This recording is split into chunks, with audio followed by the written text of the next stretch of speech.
சரி, நான் கேட்குறேன், இப்போ கோடி கோடி கோடி கோடியே சம்பாதிச்சிருக்கீங்க. தலைவர் பொறுத்தவரை உழைச்சி சம்பாதிச்சாரு. ஆனால் எனக்கு எதுவும் தேவையில்லை, மக்களுக்கு வாரி வாரி கொடுத்தாரு. நான் கேட்குறேன், ஒரு கோடி ரூபா அந்த 32 குடும்பத்துக்கு கொடுத்துட்டு போயிருக்கலாமே. 32 குடும்பத்துக்கு ஒரு கோடி ரூபா கொடுத்தாலே அதை வச்சு அவங்க பார்த்தீங்கன்னா மாதம் பேங்க்கில் போட்டு வண்டினா கூட ஏகப்பட்ட அளவுக்கு அவங்களுக்கு அவங்க பொருளாதார ரீதியாக முன்னுக்கு வர முடியும்.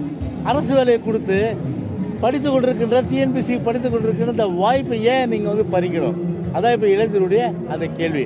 அதாவது கிராமத்தில் சொல்லுவாங்க, குறுக்கிடாத கடைத்தேங்காய் எடுத்து வழிப்பிள்ளையார் கொடுத்த மாதிரி, கடைத்தேங்காய் எடுத்து வழிப்பிள்ளையார் கொடுத்த கதையாக தான் அவருடைய கதை இருக்குது.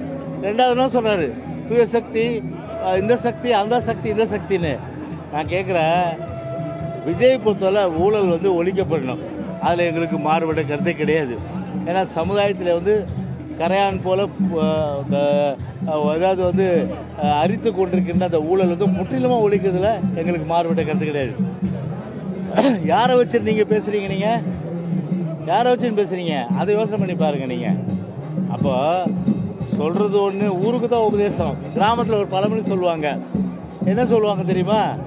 கோழி திருடனை பக்கத்தில் வச்சுக்கிட்டு ஊரெல்லாம் தண்டோரை போட்டானா ஒருத்தன். அந்த மாதிரி தான் இருக்குது அவருடைய ஸ்டேட்மெண்ட் எல்லாம்.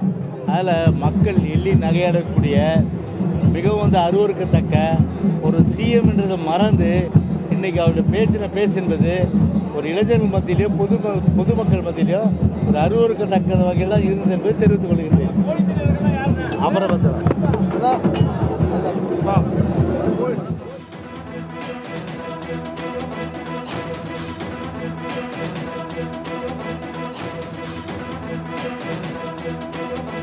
முன்னாள் அமைச்சர் ஜெயக்குமார் செய்தியாளர் சந்திப்பை பார்த்தோம். அப்போது ஊழலை ஒழிப்பது குறித்து மாற்று கருத்து இல்லை என்றும், முதலமைச்சர் விஜயின் பேச்சு அருவருக்கத்தக்கதாக இருந்ததாகவும் தெரிவித்திருந்தார். இதுகுறித்து பின்வரும் செய்திகளில் விரிவாக பார்க்கலாம்.